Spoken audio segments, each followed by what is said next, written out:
name is Erica and I'm going through a quarter-life crisis, so I decided to make a YouTube channel, like any rational person would. Cooking is like my favorite thing in the world. Everybody that's close to me knows this. And recently I was in New York for business. We ended up at Rosemary's for dinner one night. Whenever I go somewhere that has Italian cuisine, I usually just jump right on the carbonara. That's my favorite dish, always has been. But I decided to go back to my frozen Trader Joe's days and grab asparagus risotto. This made me want to make it at home. It was so delicious. It reminded me of my childhood. I was obsessed. So that's what I'm going to be cooking today, but with a twist. I'm going to show you how to make caramelized onion asparagus risotto. Let's see how this goes.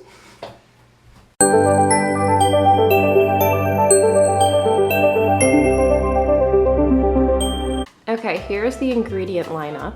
Welcome to my kitchen.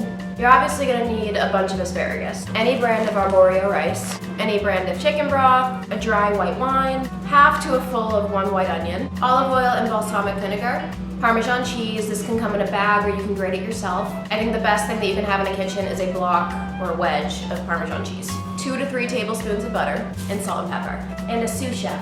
Alright, you always want to start by heating up the pots and pans you're going to use. I'm using a medium skillet. I like that this has a little bit more depth to it just because we're going to be using a lot of broth. Then I use a small to medium sized pot. Here I have 1 white onion halved and I'm going to just dice this up. Usually people like to have wedges when they have caramelized onions, but I really like mine to be fine and diced. And this onion is going to be very roughly chopped. I don't need it to be perfect. There we go, that's good enough. Then we'll add that to our bowl until our saucepan is heated. Now that my saucepan has heated up a little bit, I'm gonna throw in some olive oil and butter. I'm gonna throw in about 2 tablespoons of butter. Once this melts completely, we're gonna throw in our onions. And as soon as we put our onions in, we wanna turn it down about 2-3 notches to a low heat. Caramelized onions need to be cooked low and slow. I say that for chicken too. We're gonna add just a sprinkle of salt. We're gonna let the heat do the rest. This should simmer for about 15-20 minutes.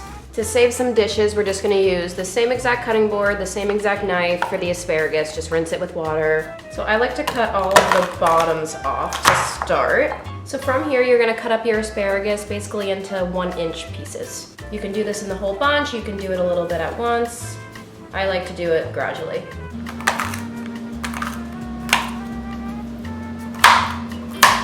I'm going to throw these in a bowl as well.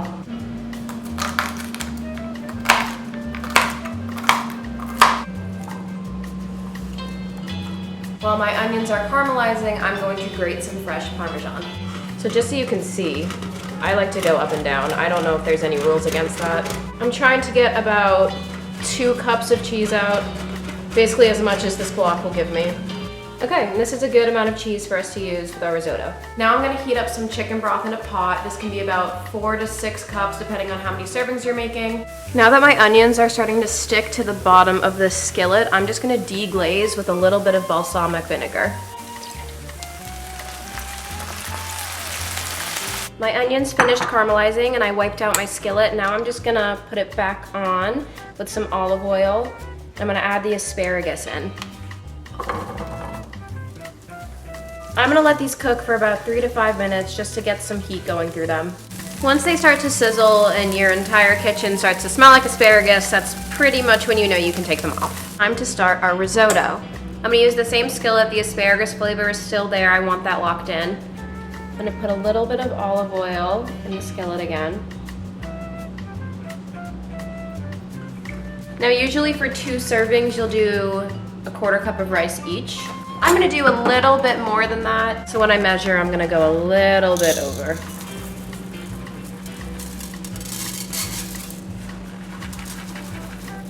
So now I'm going to toast this in the olive oil for just a minute or 2. All right, that has toasted for a minute. I'm gonna add about a 1/4 cup to a 1/2 cup of white wine. Now after this cooks down for a minute or 2, that's when we start to add the chicken broth very gradually. Now that the wine is all cooked down, there's no liquid left, I'm gonna start incorporating my chicken broth. Now in the corner, I was having my chicken broth heat up. Now, incorporating a warm broth is really important so that the rice doesn't burn. So I'm gonna start with a 1/2 cup to 3/4 of a cup. And just adding that slowly. So every time the liquid disappears and the liquid is absorbed, add another 1/2 cup. So my risotto has been simmering for about 15 minutes after I gradually added about 4 to 5 cups of chicken broth. You can see by the steam flowing into the lens right now that it is really heating up. But it's expanded a lot, and now it's kind of down to your personal taste and your personal preference. I'm gonna let this cook down for another 2-ish minutes. It's a little crunchy right now, I just wanted to soften up a bit. So about tablespoon and a half of butter. Now you can see how fluffy the rice is, and it's definitely ready to have the cheese added in. I'm also gonna add a little bit of salt and some black pepper. I really like pepper.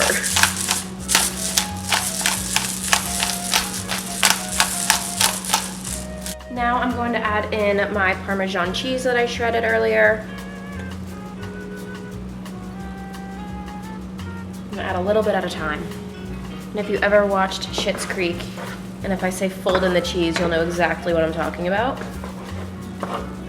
You kind of fold it in, and it's gonna get even thicker. So if you wanna add some more chicken broth in the end, you totally can. So this is where it's just up to your personal preference, and you just taste as you go. Oh my God, that is so good.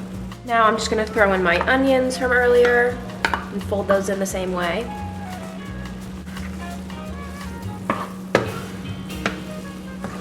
Now you can either leave this as is and add the asparagus after when you plate, or you can add it in now. I'm gonna add it in now just to mix all of the flavors and to heat it up a little bit.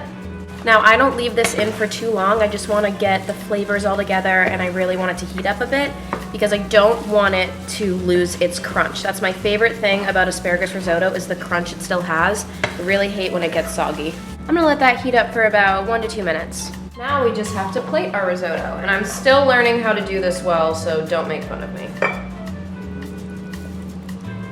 my God, it looks so good.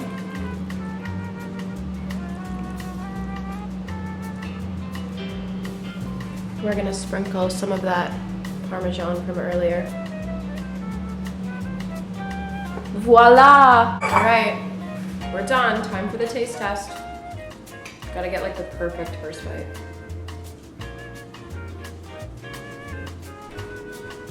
Oh my God.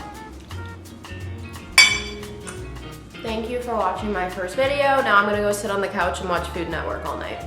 Bye.